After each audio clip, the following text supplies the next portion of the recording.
ఒక్కసారి ఆగు. నిన్నే వెళ్ళిపోయే ముందు ఈ అన్నయ్య కళ్ళలోకి చూసి ఒక్క మాట విని వెళ్ళు. బయట గొడవ జరిగితే నీకోసం 100 మందితోనైనా పోరాడతాను చెల్లి. కానీ ఆ బయటున్న 4 వెధవలు నీ గురించి అసభ్యంగా మాట్లాడుతుంటే అది వింటూ ఏమీ చేయలేక తలదించుకుని వెళ్ళిపోవాల్సొస్తే ఆ క్షణం చచ్చిపోవాలనిపిస్తుంది.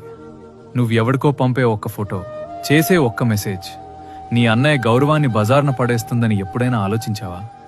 మేం కఠినంగా ఉన్నామంటే నిన్ను బంధించాలని కాదు చెల్లి, నిన్ను పోగొట్టుకోకూడదని.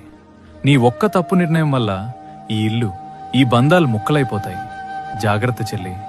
లోకం నిన్ను వేలెత్తి చూపితే ఆ వేలు నీ అన్నయ్య కంటిని పొడిచినట్టే. మీ అన్నయ్య మీకోసం పడే ఆరాటం మీకు అర్థమైతే ఈ వీడియోని మీ అన్నయ్యకి షేర్ చేయండి.